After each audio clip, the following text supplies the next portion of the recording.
Ambedkar academy நடத்தும் மாநில அளவிலான போட்டித் தேர்வர்களுக்கான 50 லட்சம் மதிப்புள்ள அங்கீகார மேடை. மிஸ்டர் கோல்ட் சன்ஃப்ளவர் ஆயில், அளவிலும் தரத்திலும் நோ காம்ப்ரமைஸ்.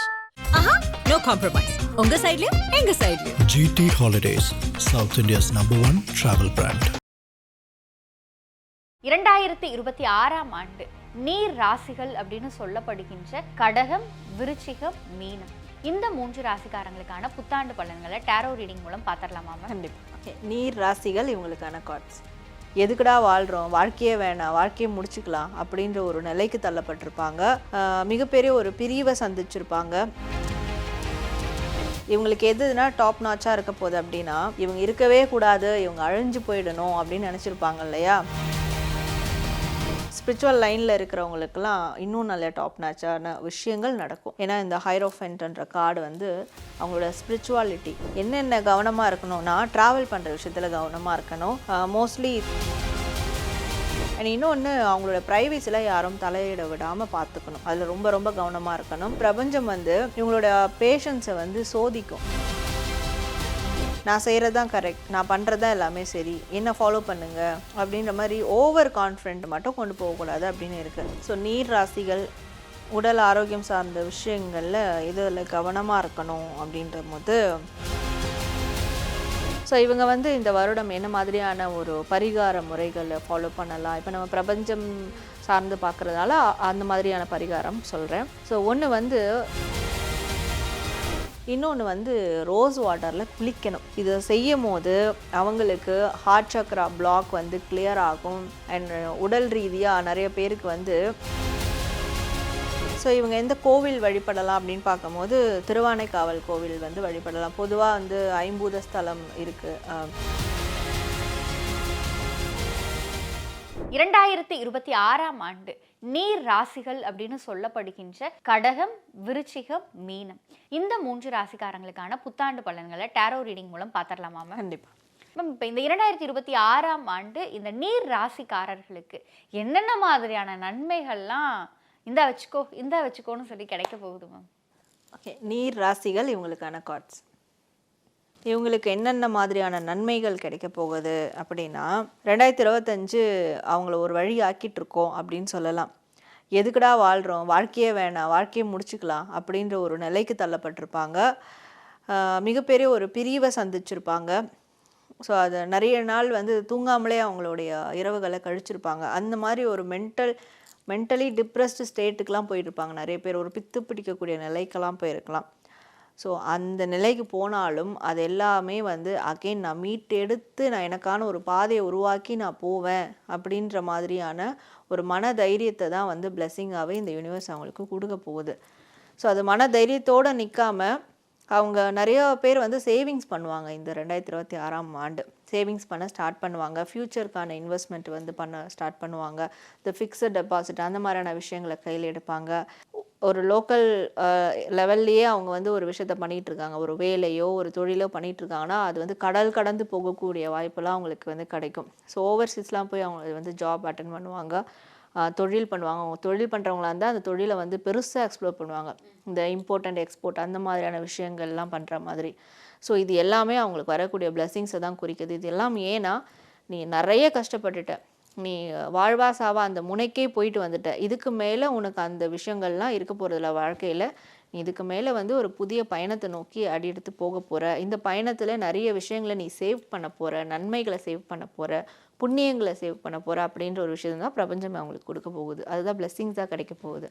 மேம், இப்போ இந்த 2026ஆம் ஆண்டு இந்த நீர் ராசிகளுக்கு வந்து இதுலலாம் உங்களுக்கு ஏற்றம், இதுலலாம் நீங்கள் தான் டாப் நாச் அப்படின்னா அது என்னென்ன விஷயம்? ஸோ நீர் ராசிகள் மேம், நம்ம கேட்குற கேள்விகள் அப்படிங்கிறது வந்து அதோட கனெக்ட் ஆகுது அப்படிங்கிற மாதிரி பார்க்கும் போதே தெரியுது பார்த்தீங்களா? அதுதான். ஸோ அதுதான் அந்த கார்ட்ஸினுடைய பவர். இவங்களுக்கு எதுனா டாப் நாச்சாக இருக்க போகுது அப்படின்னா, இவங்க இருக்கவே கூடாது, இவங்க அழிஞ்சு போயிடணும் அப்படின்னு நினச்சிருப்பாங்க இல்லையா? ஸோ அவங்களுக்கெல்லாம் நீ என்ன நினைக்கிறது, நீ நினச்சா அப்படி நான் ஆயிடுவேனா, நான் ஒன்றையும் எதிர்த்து வரேன் பாரு அப்படியான விஷயத்தை இறங்குவாங்க. அந்த மாதிரி ஒரு ரூபத்தை எடுப்பாங்க. அதுதான் அவங்களுக்கு டாப் நாச்சாக இருக்க போகுது. இது வரைக்கும் வந்து பிரச்சனைகளுக்கு பயந்தவங்களா இருக்கட்டும், இல்லை எனக்கு சண்டை அடித்தடினா பயப்படுவேன், இல்லை வந்து எனக்கான ஒரு ரெப்புடேஷன் இருக்குது, அதுக்காக நான் வந்து கொஞ்சம் வந்து ஸ்டெப் பேக் பண்ணி இருக்கிற சில விஷயங்கள்ல அப்படின்னு இருந்தவங்கலாம் வரது வரட்டும் பார்த்துக்கலாம் அப்படின்னு இறங்குவாங்க. ஸோ அதுதான் அவங்களுடைய வளர்ச்சிக்கான ஒரு அஸ்திரமாகவே இருக்க போகுது. ஸ்பிரிச்சுவல் லைனில் இருக்கிறவங்களுக்கெல்லாம் இன்னும் நல்ல டாப் நாச்சான விஷயங்கள் நடக்கும். ஏன்னா இந்த ஹைரோஃபென்ட்ன்ற கார்டு வந்து அவங்களோட ஸ்பிரிச்சுவாலிட்டி, ஆன்மீக வளர்ச்சி பாதை அதை குறிக்கிறது. இன்னொரு விஷயம் என்னென்னா, இந்த ராசியில் இருக்கவங்க, இந்த நீர் ராசியில் இருக்கக்கூடியவங்க, அவங்களோட சமூகத்தில் அவங்களோட பேர் என்ன மாதிரி டேமேஜ் ஆகிருந்தாலும், ஆனால் இந்த வருடம் வந்து இவங்கள போல யாரும் இல்லை, அந்த மாதிரியான ஒரு விஷயத்தை வந்து அந்த பேர் அவங்களுக்கு அந்த அங்கீகாரம் கிடைக்கும். என்னெல்லாம் கெட்ட பேர் எடுத்தாங்களோ அதுக்கு அப்படியே வந்து கான்ட்ரடிக்டாக மிகப்பெரிய நல்ல பேர், இவங்கள மாதிரி யாரும் கிடையாது, இவங்க ஒரு முன்னோடி, அந்த மாதிரியான ஒரு விஷயத்த அந்த மாதிரி ஒன்று பேர் எடுப்பாங்க. மேம் இப்போ இந்த 2026ஆம் ஆண்டு நீர் ராசிகள் இதுலெல்லாம் கொஞ்சம் கவனமாக இருக்கணும் அப்படின்னா அது என்னென்ன விஷயம் மேம்? ஸோ நீர் ராசிகள் என்ன மேம் நீர் ராசின்னு சொன்னோம், நீராக வந்திருக்கு 2 கார்டுலையுமே. என்னென்ன கவனமாக இருக்கணும்னா, ட்ராவல் பண்ணுற விஷயத்தில் கவனமாக இருக்கணும். மோஸ்ட்லி தனியாக ட்ராவல் பண்ணுறதெல்லாம் அவாய்ட் பண்ணிக்கணும். அதுவும் பெண்ணாக இருக்கிறாங்கன்னா தனியாக ட்ராவல் பண்ணுறதை கண்டிப்பாக அவாய்ட் பண்ணிக்கணும். ஆண் நபராக இருந்தால் கூட ட்ராவல் பண்ணும் போது ரொம்ப கான்ஷியஸாக நிதானமாக இருக்கிறது நல்லது. அண்ட் இன்னொன்று, அவங்களோட ப்ரைவசியில் யாரும் தலையிட விடாமல் பார்த்துக்கணும். அதில் ரொம்ப ரொம்ப கவனமாக இருக்கணும். இவங்களோட சீக்ரெட்ஸை ஷேர் பண்ணும் போது அது ஸ்ப்ரெட் ஆக வாய்ப்புகள் இருக்குது. ஸோ அது கான்ட்ரவர்சியாக மாறுறதுக்கு வாய்ப்புகள் இருக்குது. ஸோ இதிலெல்லாம் ரொம்ப ரொம்ப கவனமாக இருக்கணும். மேம் இந்த 2026ஆம் ஆண்டு இந்த நீர் ராசிகளில் இருக்கிறவர்களுடைய தொழில் சார்ந்த விஷயங்கள், இப்போ ஒரு சொந்த தொழில் செய்கிறதா இருந்தாலும் சரி, இல்லை ஒரு 9 to 5 ஜாப் செய்கிறதா இருந்தாலும் சரி, அவங்களுடைய வேலை சார்ந்த விஷயங்கள்லாம் எப்படி மேம் இருக்கும்? ஸோ நீர் ராசி இவங்களோட வேலை சார்ந்த விஷயங்கள் எப்படி இருக்கும்னா, இவங்க அவங்களோட வேலையை ஜஸ்ட் லவ் பண்ணால் போதும். அவங்க லவ் பண்ணாங்கன்னா, அதாவது ஒரு ப்ராஜெக்ட் வந்து கொடுக்குறாங்க, அது கை நழுவி போகிற மாதிரி இருக்குது, வேறு ஒருத்தவங்களுக்கு போகிற மாதிரி இருக்குது. ஆனால் இவங்க அந்த வேலை மேலே, அந்த தொழில் மேலே ரொம்ப பேஷனேட்டாக இருக்காங்க, ரொம்ப லவ்விங்காக இருக்காங்கன்ற போது அந்த எண்ட் ஆஃப் த மூமெண்ட்லையாவது அப்படி ஒரு யூட்டர்ன் அடித்து அவங்களுக்கு வந்து அந்த கையில் கிடச்சிரும். ஸோ அந்த மாதிரி பிரபஞ்சம் வந்து இவங்களோட பேஷன்ஸை வந்து சோதிக்கும். பேஷன்ஸுன்றதை விட நீ உன்னோடைய ப்ரொஃபஷன் மேலே எவ்வளோ அன்பாக இருக்கிற, எவ்வளோ காதலோடு இருக்கிற, ஆன்மார்த்தமாக இருக்கா, அதை வந்து சோதிக்கும். அந்த டைம்லேயும் அவங்க அதை விடாப்பிடியாக நின்னாங்கன்னா அந்த லாஸ்ட் மொமெண்ட்லேயாவது ஏதாவது ஒரு டேர்னிங் பாயிண்ட் நடந்து, ட்விஸ்ட் நடந்து, அது அவங்களுக்கு ஃபேவராக நடந்துடும். ஸோ இந்த மாதிரியான விஷயங்கள் அவங்களுக்கு தொழில் சார்ந்து, வேலை சார்ந்து அவங்களுக்கு கண்டிப்பாக நடக்கும். மேம் இப்போ இந்த 2026ஆம் ஆண்டு இந்த நீர் ராசிகளினுடைய பொருளாதார சூழல் இதெல்லாம் எப்படி மேம் இருக்கும்? ஸோ நீர் ராசிகள் இவங்களுக்கு பொருளாதாரம் சார்ந்த விஷயங்கள் எப்படி இருக்கும்னா, பழசு சைல்ட்ஹுட்டில் இல்லை வந்து கொஞ்சம் ரீசன்ட் இயர்ஸில் வந்து நினச்சிருப்பாங்க, நம்மளுக்கு வந்து ஃபினான்ஷியலாக நம்ம இந்த மாதிரியான ஒரு ஸ்டேட்டஸில் இருக்கணும், நம்ம ஃபேமிலிக்கு இதெல்லாம் செய்யணும், நமக்கு நம்ம இதெல்லாம் செஞ்சுக்கணும், இந்த மாதிரியான ஒரு கனவுகள்லாம் இருக்கும். ஸோ அந்த கனவுகள் நிறைவேறத்துக்கான ஒரு சாத்தியங்களை பார்ப்பாங்க. அதாவது நிறைய பேர் கனவு காண்டுட்டு அதை மறந்துடுவோம். அது நடக்கும் போது, ஆமாம் நம்ம ஒரு நாள் இதை வந்து ஆசைப்பட்டோம்ல, இதை யோசித்தோம்ல, ஆனால் இப்போ கிடச்சிருக்கு அப்படின்னு அப்போ தான் வந்து ஞாபகமே வரும். அந்த மாதிரியான விஷயங்கள் இந்த வருடம் அவங்களுக்கு பணம் ரீதியாக வந்து கிடைக்கும். ஸோ முன்னவே சொன்ன மாதிரி ஃப்யூச்சருக்கான இன்வெஸ்ட்மெண்ட், ஃப்யூச்சருக்கான டெபாசிட் பிளானிங்ஸ் இதெல்லாம் பணம் ரீதியாக அவங்க வந்து செய்ய போகிறாங்க அப்படின்னு இருக்குது. ஸோ பணம் ரீதியாக அவங்களுக்கு கம்ப்ளீட்டாக ஒரு நியூ வேர்ஷன் அவங்க வந்து பார்ப்பாங்க, அவங்களோட நியூ வேர்ஷனை பார்ப்பாங்க பணம் ரீதியாக. மேம் இந்த 2026ஆம் ஆண்டு இந்த நீர் ராசிகள் தன்னுடைய காதல், கல்யாணம், நண்பர்கள், உறவினர்கள், சுற்று வட்டாரம் இவங்க சார்ந்த விஷயத்தில் வந்து எப்படி இருக்கணும், என்னென்ன தவறுகள் செய்யாமல் இருக்கணும் மேம்? ஓகே, நீர் ராசிகள் ஸோ இவங்க வந்து அதாவது ரிலேஷன்ஷிப் சார்ந்த விஷயங்கள், ரிலேட்டிவ்ஸ், அந்த ஒரு கம்யூனிட்டி சார்ந்த விஷயங்களில் என்ன தவறுகள் செய்யாமல் இருக்கணும்னு கேட்டிருக்கீங்க. இவங்க வந்து நான் செய்கிறது தான் கரெக்ட், நான் பண்ணுறது தான் எல்லாமே சரி, என்ன ஃபாலோ பண்ணுங்கள் அப்படின்ற மாதிரி ஓவர் கான்ஃபிடென்ட் மட்டும் கொண்டு போகக்கூடாது அப்படின்னு இருக்குது. சம்டைம்ஸ் ஃபேமிலியில் இருக்கவங்க, ஃப்ரெண்ட்ஸ் சர்க்கிளில் இருக்கவங்க, அவங்களோட பார்ட்னர்ஸ் அவங்களுக்கு வந்து நல்ல ஒரு விஷயத்த சொல்லுவாங்க, சஜஸ்ட் பண்ணுவாங்க. இவங்க என்னென்னா அதெல்லாம் கிடையாது, நான் செய்கிறது தான் கரெக்ட், நான் யோசிக்கிறது தான் கரெக்ட், ஏன்னா எனக்கு நிறைய எக்ஸ்பீரியன்ஸ் இருக்குது, என்னால் எல்லாம் ஹேண்டில் பண்ண முடியும், நான் இதெல்லாம் நிறைய பார்த்து வந்துட்டேன். ஸோ அது வந்து அந்த கான்ஃபிடென்ட் வந்து ஓவர் கான்ஃபிடென்ட்டாக போகிற மாதிரி இருக்கும். ஸோ அப்போது அவங்க என்ன சொல்கிறாங்கன்றது வந்து புரிஞ்சிக்க மாட்டாங்க. ஸோ இது வந்து மிகப்பெரிய மோதலில் கூட கொண்டு போய் விடும். அது மட்டும் இல்லாமல் எப்போவுமே வந்து செல்ஃபிஷாக இருக்கக்கூடாது. ஸோ என்னுடைய ஒரு கோல், என்னுடைய டெஸ்டினி, நிறைய பேர் இதை மட்டுமே வந்து ஃபோக்கஸ் பண்ணுவாங்க, ஃபேமிலி பார்ட்னரை வந்து விட்டுருவாங்க, டீலில் விட்டுருவாங்க. இந்த விஷயங்கள்லாம் இந்த வருடம் பண்ணாமல் இருக்கிறது நல்லது. இந்த 2026ஆம் ஆண்டு இந்த நீர் ராசிகள் உடல் ஆரோக்கியம் சார்ந்த விஷயங்கள்ல எதுல கவனமாக இருக்கணும்? ஸோ நீர் ராசிகள் உடல் ஆரோக்கியம் சார்ந்த விஷயங்களில் இதில் கவனமாக இருக்கணும் அப்படின்ற போது ஒரு விஷயம் நம்மளுக்கு செட் ஆகலை, அதனால் ரொம்ப ஹெல்த் அஃபெக்ட் ஆகிடுச்சு, அப்போ திருப்பி அதை எடுக்கக்கூடாது இல்லையா? ஆனால் இவங்க அதை தான் எடுப்பாங்க, அதை தான் பண்ணுவாங்க. அது மட்டும் பண்ணவே கூடாது. எதெல்லாம் இவங்களுக்கு வந்து ஹெல்த் ரீதியாக ஒரு அஃபெக்ட் கொடுக்குதோ அதை எடுக்கவே கூடாது அப்படின்னு இருக்குது. அண்ட் நீர் சார்ந்த விஷயங்கள், அதாவது இந்த கோல்ட் அண்ட் காஃப் அந்த மாதிரியான விஷயங்கள் அவங்களுக்கு அஃபெக்ட் ஆகுது அடிக்கடினா அதெல்லாம் வந்து அதை குறைச்சிக்கணும். இப்போ அது அஃபெக்ட் ஆகுதுன்னா நிறைய ஐஸ்கிரீம் சாப்பிட்றது, நிறைய வந்து மழையில் நனையிறது, நிறைய வந்து கூலிங்கான பொருட்களை இன்டேக் எடுக்கிறது. கூலிங்னா வந்து ஒன்று சில்லுன்னு எடுக்கிறத அது கோல்ட் அண்ட் காஃப் வரும்னு கிடையாது. குளிர்ச்சியான பொருட்கள், இந்த இளநீர், வெந்தயம் அதெல்லாம் வந்து அளவுக்கு அதிகமாக எடுக்கிறது, ஒரு நார்மலாக இருக்கக்கூடிய கிளைமேட்லேயே இந்த மாதிரியான விஷயங்கள், அது எதெல்லாம் உடம்புக்கு செட் ஆகலையோ அதெல்லாம் எடுக்கக்கூடாது. அதுவும் குளிர்ச்சி தரக்கூடிய விஷயங்களை ரொம்ப அதிகமாக எடுக்கக்கூடாது. ஸோ இதெல்லாம் வந்து கவனமாக பார்த்துக்கிட்டாங்கன்னா அடிக்கடி ஹெல்த் இஷ்யூஸ் வராமலும் அதனால் வேலைகள் தடைப்படாமல் இருக்கிறதெல்லாம், மெடிக்கல் எக்ஸ்பென்சஸ் ஆகாமல் இருக்கிறதெல்லாம் கொஞ்சம் அவாய்ட் பண்ணிக்கலாம்.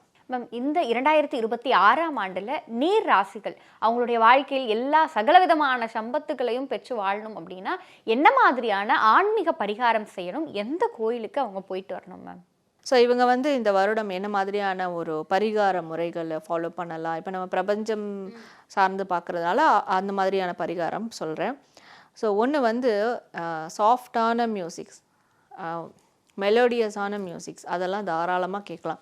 இப்போ வந்து சுவாமி பாடல்கள்லேயே வந்து ஒரு மாதிரி வைப் ஏற்றுறதும் இருக்குது, அரகெண்ட்டானதும் இருக்குது, சாஃப்டானதும் இருக்குது. இப்போ ஹரிவராசனம் அந்த மாதிரியான விஷயங்கள்லாம் அப்படியே தூக்கம் வந்துடும் அவங்களுக்கு கேட்க. அந்த மாதிரியான சாஃப்டான மியூசிக், புல்லாங்குழல் மியூசிக், வயலின் மியூசிக் இதெல்லாம் வந்து கேட்கலாம், வீணாய் மியூசிக் அதெல்லாம். ஸோ இந்த சாஃப்டான இன்ஸ்ட்ருமெண்டலாக இருக்கட்டும், சாஃப்டான பாடல்களாக இருக்கட்டும், அதெல்லாம் அதிகமாக கேட்க ஆரம்பிக்கணும். அவங்களுடைய மைண்டு ஹெல்த் வந்து ரொம்ப நல்ல விதமாக மாற ஆரம்பிக்கும், நல்ல டெவலப்மெண்ட் ஆக ஆரம்பிக்கும். இன்னொன்று வந்து ரோஸ் வாட்டரில் குளிக்கணும். இப்போ நான் சொல்லும் போதே ரோஸ் வாட்டரில் குளிக்கிறதா, குளிக்கிறதுக்கு முதல்ல தண்ணியே இல்லை, நான் எங்கே ரோஸ் வாட்டரில் குளிக்கிறதா அப்படி கேட்பாங்க. தண்ணிலாம் இருக்குது, இன்றைக்கி காலகட்டத்தில் தண்ணி எல்லார் வீட்லேயும் இருக்குது. ரோஸ் வாட்டர்ன்றதும் 1 லிட்டர் 1/2 லிட்டர்னு வருது. ஸோ அது எப்படி ஈஸியாக குளிக்கலாம்னு சொல்கிறேன். 1/2 லிட்டரோ இல்லை 1 லிட்டரோ அவங்க நம்மளுடைய கன்வீனியன்ட்டுக்கு ஏற்ற மாதிரி வாங்கிட்டு அது ஒரு பக்கெட் ஆஃப் வாட்டரில் கூட நம்ம மிக்ஸ் பண்ணிவிட்டு, நல்ல தண்ணியில் மிக்ஸ் பண்ணிவிட்டு குளிக்கலாம். பன்னீர் ரோஸ் இருக்கு இல்லையா, அதை வாங்கி நம்மளே வீட்டில் ரோஸ் வாட்டர் செய்யலாம். ரொம்ப ஈஸியானது தான். பன்னீரை அதுக்கேற்ற ஒரு குவான்டிட்டி, நம்ம எவ்வளோ வாங்குகிறோமோ அதுக்கேற்ற குவான்டிட்டி தண்ணீர் நல்லா 20 to 30 மினிட்ஸ் பாயில் பண்ண விட்டுட்டு ஃபில்டர் பண்ணால் அது ரோஸ் வாட்டர் தான், ரோஸ் எசன்ஸ் தான் அது. ஸோ அதை நம்ம அது ஈஸியான மெத்தட், அது ரொம்ப செலவு அதிகமாக இல்லை. அது வந்து ஒரு 1 லிட்டர் 2 லிட்டர் பாட்டிலில் ஊற்றி வச்சுட்டு 1/2 லிட்டர் ஊற்றினா அந்த எசன்ஸ் கிடைக்கும். ஸோ அந்த மாதிரி ஊற்றி நம்ம வந்து வாரத்துக்கு 1 முறையோ 2 முறையோ அந்த மாதிரி நம்ம கன்வீனியன்ட்டுக்கு ஏற்ற மாதிரி குளிச்சுக்கலாம். டெய்லி கூட குளிக்கலாம். நல்ல நான் எக்ஸ்பென்சிவாக இருக்கேன் அப்படின்னா குளிக்கலாம். இதை செய்யும் போது அவங்களுக்கு ஹார்ட் சக்ரா பிளாக் வந்து கிளியர் ஆகும். அண்ட் உடல் ரீதியாக நிறைய பேருக்கு வந்து எப்போ உடல் ரீதியாக ஒரு விதமான அந்த துர்நாற்றம் அடிக்க ஆரம்பிக்குதோ அப்போது நம்ம வந்து நெகட்டிவ் விஷயத்தை நோக்கி போயிட்டுருக்கோன்னு அர்த்தம். மனம் ரீதியாகவும் சரி, உடல் ரீதியாகவும் சரி, சுற்றி இருக்கக்கூடிய மெட்டீரியலிஸ்டிக் ரீதியாகவும் சரி. ஸோ அப்போ அந்த விஷயங்கள்லாம் இது வந்து குறைக்க ஆரம்பிக்கும். அப்போது பணம் ரீதியாகவும் மன ரீதியாகவும் உடல் ரீதியாகவும் நல்ல ஒரு டெவலப்மெண்ட் பாசிட்டிவிட்டியை கொடுக்கும் இந்த ரோஸ் வாட்டர் பாத்திங்கானது. அண்ட் வந்து முன்னாடியே சொன்ன மாதிரி இது கூட சேர்ந்து சாஃப்டான மியூசிக் கேட்கும் போது அப்போ அவங்க வீட்டில் அவங்கக்கிட்ட அந்த லக்ஷ்மி கடாட்சம் கண்டிப்பாக வந்து நிறைஞ்சி இருக்கும். ஸோ ஒரு அபண்டன்ஸ்க்கு இதெல்லாம் தேவை. அது அவங்க செய்யும் போது அது நிச்சயமாக கிடைக்கும். ஸோ இவங்க எந்த கோவில் வழிபடலாம் அப்படின்னு பார்க்கும்போது திருவானைக்காவல் கோவில் வந்து வழிபடலாம். பொதுவாக வந்து 5 பூத ஸ்தலம் இருக்குது சிவபெருமானுடைய இது. ஸோ 5 பூதங்களில் நீருக்கான பூதஸ்தலம் தான் அந்த ஸ்தலம் திருவானைக்காவல் ஜம்புகேஸ்வரர். அவரை வந்து அடிக்கடி முடிஞ்சால் வழிபடலாம். அந்த கோவில் போயிட்டு வரும்போது இவங்களுக்கு ரொம்ப ரொம்ப பெஸ்ட்டாக இருக்கும். அந்த மன அமைதி எல்லாமே அவங்களுக்கு வந்து கிடைக்கும். சிவபெருமானையே அந்த ஜம்புகேஸ்வரரே அவங்க வந்து இஷ்ட தெய்வமாகவும் வழிபடலாம். அண்ட் இந்த பக்கம் வந்து ஸோ கர்நாடகாவில் இருக்கக்கூடிய தலக்காவேரின்ற ஒரு கோவில், ஸோ அந்த ஊரில் இருக்கக்கூடிய ஒரு கோவில். அந்த ஊர் வந்து தலக்காவேரின்னு போட்டாலே அவங்களுக்கு டைரெக்ஷன் காட்டிடும். அந்த கோவிலுக்கு இவங்க, அதாவது காவேரி ஆற்றினுடைய பிறப்பிடம் அப்படின்னு சொல்லுவாங்க, அந்த கோவிலுக்கு இவங்க இந்த நீர் ராசியில் இருக்கக்கூடியவங்க போயிட்டு வரும்போது அந்த அம்மனுடைய அந்த அனுகிரகம் கண்டிப்பாக அவங்களுடைய மனசும் குளிரும், அவங்களுக்கு அதுக்கப்புறம் நல்ல ஒரு வாழ்க்கையும் அமையும். மேம், 2026ஆம் ஆண்டு நீர் ராசிகளுக்கு எப்படி இருக்கும் அப்படிங்கிற மாதிரியான பலவிதமான தகவல்களை எங்களோடும் எங்கள் நேயர்களோடும் பகிர்ந்து கொண்டதற்கு நன்றி மேம். உங்களுக்கும் இனிய புத்தாண்டு நல்வாழ்த்துக்கள். ஆறுமுகம் அருளிடும் அனுதினமும் ஏறுமுகம். நன்றி. வேப்பிலையும் எடுத்துக்கிட்டு செவப்பு சேலை கட்டிக்கிட்டு வெற்றிலையும் எடுத்துக்கிட்டு வேர்க்காட்டு கருமாறி ஆடி வந்தாடாம் அவள் வெறுப்புடனே தொழுபவரின் வினைகளையே ஓட வைத்து பொறுப்புடனே நம்மை காக்க ஆடி வந்தாடாம். அம்பேத்கர் அகாடமி நடத்தும் மாநில அளவிலான போட்டித் தேர்வர்களுக்கான 50 லட்சம் மதிப்புள்ள அங்கீகார மேடை. மிஸ்டர் கோல்ட் சன்ஃப்ளவர் ஆயில் அளவிலும் தரத்திலும் நோ காம்ப்ரமைஸ். ஆஹா, நோ காம்ப்ரமைஸ். உங்க சைடுலயும் எங்க சைடுலயும். GT Holidays, South India's #1 travel brand.